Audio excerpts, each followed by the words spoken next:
Steve Smith, world-renowned, known as Smitty. Hey, we just heard the interview with Bradley Beal talking to Grant Hill. Smitty, when we look at Bradley Beal, we know that he can score. He is one of the most offensively potent players in the league, and he definitely got your attention in this one. Yeah, he did, Ro. I think how he's scoring and how efficient and what he's added to his game. I mean, in the offseason, you can tell he's worked on his ball handling. He's worked on being able to get to spots in the mid-range. But then also he's able to finish. But what I like is he's not hunting shots. He's obviously their leader. He's their go-to guy. But he's playing off guys, and he's letting the game come to him, as you can see. He has definitely put in that work. You can see by his body that he's in phenomenal shape. But what I love is also as a two-way player, he still gets after it defensively. He's driving the basketball, and he still has his teammates. He's trying to make them better, and he gets off the basketball when he sees a wide-open guy.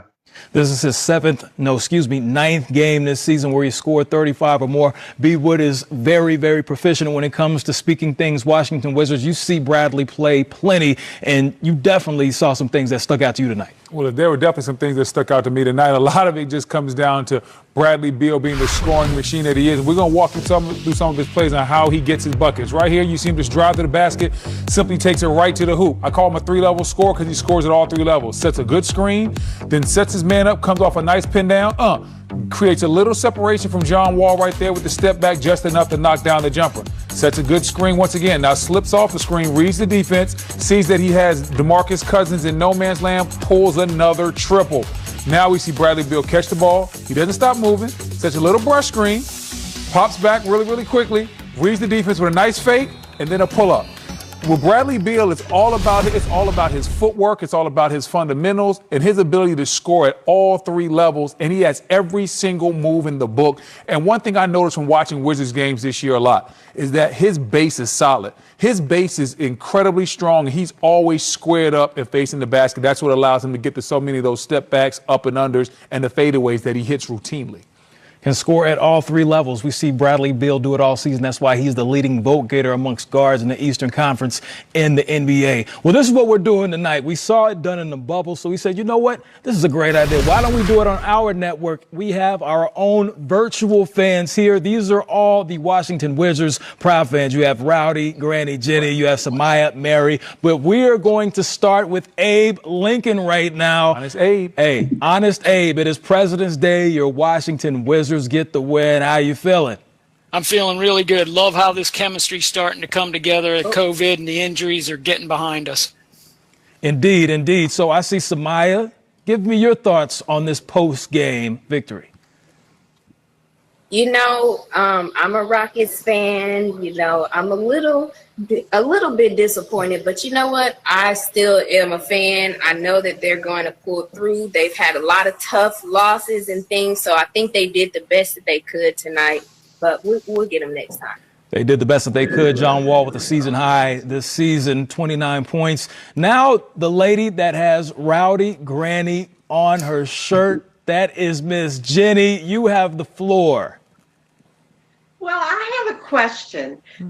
You know, obviously we had our experiment with small ball last year, and I just wonder what you think the future for small ball is in the NBA. Do you think somebody can really win it all with it?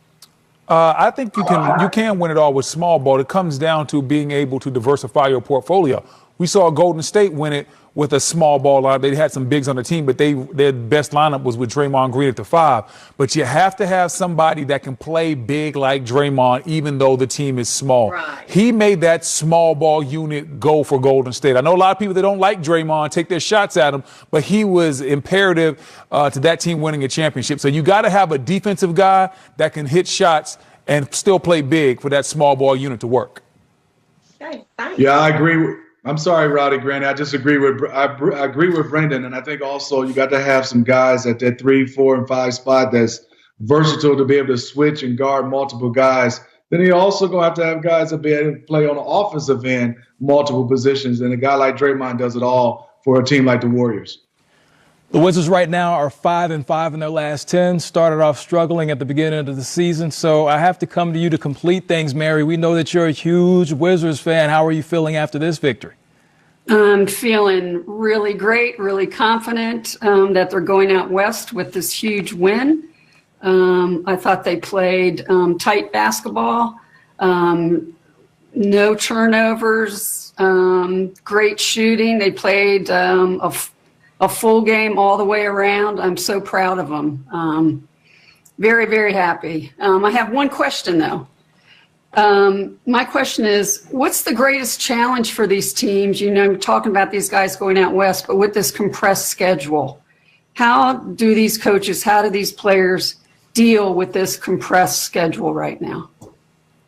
Well, I think for teams like the Washington Wizards who struggled a little bit, I think for them, Mary, is to get out on the road, try to come together. I think also people miss that because of the health and protocol and COVID situations we're going through. A lot of times you get a chance to know your teammates, you know, at home, but more importantly on the road, you get a chance to go to dinner and be around each other a lot. They're not getting that chance. But I think for the Washington Wizards, they're getting healthy, for them to go out and just try to play big-time basketball from a competing standpoint. And if they can do that, just come back with some, I would say, some confidence. They got some guys being able to knock down shots. Bertans has been excellent. Just rebound the basketball, play together, and keep that communication down on the road. I have a question for you, Mary. Who's your favorite Wizard player? Ooh, I don't know. I'd go back a long ways. At this year, I really, I'm just loving the newer players. I like Neto. I love, Bradley. How could you not love Bradley? You know. Listen, I see Abe right there. He has on the throwback Elvin. Is that Elvin Hayes that you have on? Elvin Hayes, absolutely. So that's awesome. So Mary, while you have the floor, you mentioned the older players. Who are some of your throwback players that you know that were your favorite back when? Oh my gosh, I go back to the Phil Chenier days. Ooh, that's my guy. I had the pleasure of meeting him, and he was a wonderful man. And Phil Chenier. You know, back in the 70s, that was a great time. I remember being in Washington for the parade, and it's a good feeling. I'm going to have that again. Yes, indeed. I mean, I thought that you were going to say Brendan Haywood was your favorite, but you know, hey, it's all. Hey, I'm no crowd. I'm no Phil Chenier. But hey, to answer one of Mary's questions, she asked one of the toughest things about these COVID times and going on the road is that a team like Washington that has to improve their defense doesn't get as much practice time. That is what's hurting a lot of teams in the NBA right now, is that they're trying to get better, they're trying to improve, but there's not a lot of practice time because the teams aren't practicing as much due to these COVID protocols. Right. Difficult times indeed right now for a lot of these teams, but it wasn't difficult for the Washington Wizards. Listen, fans, we appreciate you. Mary, Samaya, of course, Rowdy, Granny, Jenny, and the president right there. Stephen, we appreciate you for joining us, the virtual fans. Congratulations to your Wizards. Sorry, Samaya, your Rockets, they can try again next time, but we appreciate you all for joining us. Appreciate you guys.